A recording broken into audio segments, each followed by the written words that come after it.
આજુબાજુના 20 જેટલા ગામોનો લગભગ 3-4 વર્ષથી એક પ્રશ્ન છે કે આ જે હાઈવે બન્યો છે ગામમાં, એમાં ઉમણિયાવદર તરફ આવવા અને ઉમણિયાવદરથી ભાવનગર કે મહુવા તરફ જવા માટે કોઈ કટ રાખવામાં આવેલ નથી, કોઈ નાળું બનાવ્યું નથી કે પુલ નથી, જેના કારણે આજુબાજુના 20 ગામના લોકોએ મહુવા જવું હોય તો 2.5 કિલોમીટર સુધી ફરીને જવું પડે છે, ભાવનગર તરફ જવું હોય તો પણ ફરીને જવું પડે છે, અને કુલ મળીને લોકોને અકસ્માતનો ભય રહે છે.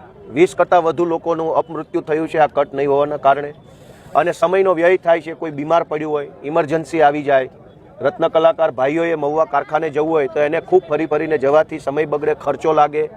આ બધી તકલીફોના કારણે છેલ્લા 2-3 વર્ષથી ગામજનો, આજુબાજુના 20 ગામના તમામ જ્ઞાતિના આગેવાનો આમાં સાથે છે.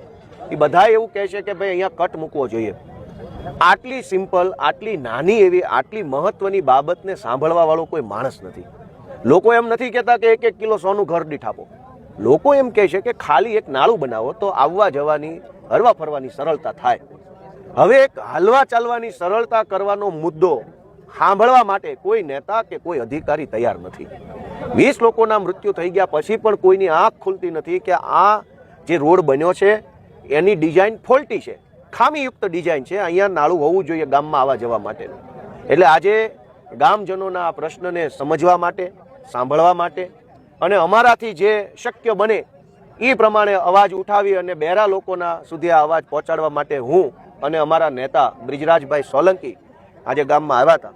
ખૂબ વિશાળ સંખ્યામાં ગ્રામજનોએ હાજરી આપી.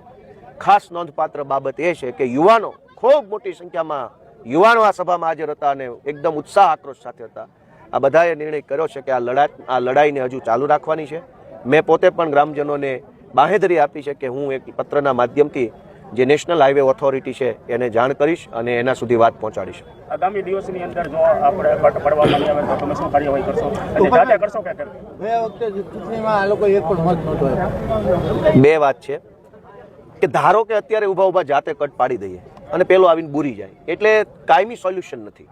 2 દિવસ 4 દિવસ હું અત્યારે પાડી દઉં, મને કાંઈ કોઈ ફાંસીની ડર નથી, પણ કેટલા દિવસ?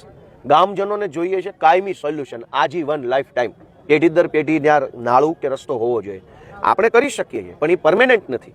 એટલે પહેલો મુદ્દો એ છે કે લડાઈ અમારી એમ છે કે કાયમી નિરાકરણ આવવું જોઈએ હંમેશા માટેનું. અને બીજી વાત કે ગ્રામજનોએ ગઈ ચૂંટણીમાં કોઈને મત નથી આપ્યા.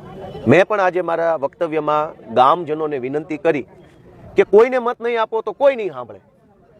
એટલે રાજનીતિમાં જે પાર્ટીને મત આપો એ સાંભળે એવી આપણી અપેક્ષા હોય.